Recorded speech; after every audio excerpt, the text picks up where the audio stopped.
Dari Banda Aceh dilaporkan, pemerintah Kota Banda Aceh kembali memperoleh predikat opini wajar tanpa pengecualian atau WTP atas laporan keuangan pemerintah daerah atau LKPD tahun anggaran 2019 dari Badan Pemeriksa Keuangan BPK RI dengan beberapa rekomendasi.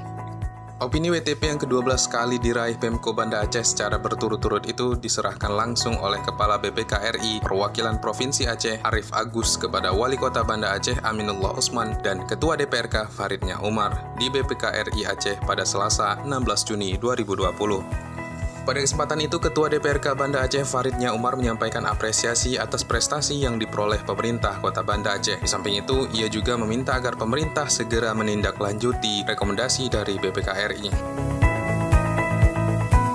Pimpinan dan anggota DPRK Banda Aceh menyampaikan terima kasih kepada Badan Pemeriksa Keuangan BPK Perwakilan Aceh.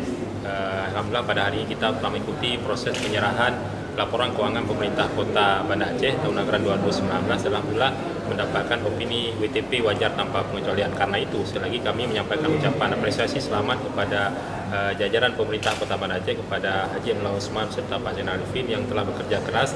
Dan kami sangat tahu bahwa dengan mendapatkan WTP 12 kali, ya, ini merupakan sebuah prestasi bukan hanya di tingkat provinsi tapi juga nasional. Dan tentu dengan semakin banyaknya WTP yang diraih juga sistem pemeriksaan juga semakin ketat, ya.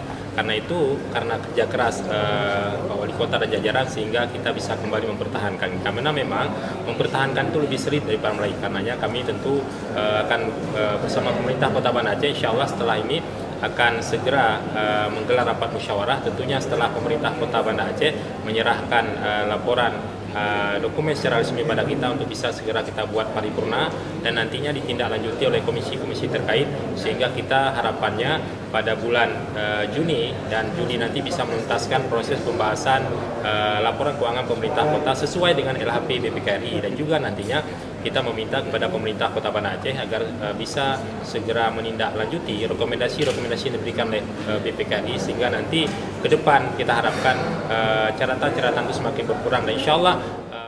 Menurut politisi PKS itu, opini WTP yang ke-12 ini bukan hanya menjadi prestasi di tingkat provinsi, tapi juga nasional. Dengan kerja keras dan dukungan semua pihak, Pemko dapat kembali mempertahankan prestasi ini. Menurutnya hal tersebut sangat luar biasa karena mempertahankan jauh lebih sulit daripada memulai. Lebih lanjut, kata Faridnya Umar, setelah penyerahan ini pihaknya menunggu pengajuan secara resmi oleh pemerintah Kota Banda Aceh. Setelah itu Dewan akan menggelar rapat paripurna, lalu pembahasan oleh Badan Anggaran dan komisi-komisi terkait serta peninjauan ke lapangan. Farid juga berharap dengan demikian pengelolaan keuangan pemerintah Kota Banda Aceh bisa menjadi contoh dan model bagi daerah-daerah lain, bukan hanya di Aceh tapi juga di Indonesia. Farid juga menambahkan rekomendasi yang disampaikan Kepala BPK juga menjadi bahan dan catatan DPRK untuk mengetahui bagaimana efektivitas pengelolaan keuangan daerah, kemudian sejauh mana kepatuhan terhadap peraturan perundang-undangan dan sistem pengendalian intern dari buku yang sudah diserahkan baik sistem pengawasan internal. Tim Humas DPRK Banda Aceh melaporkan.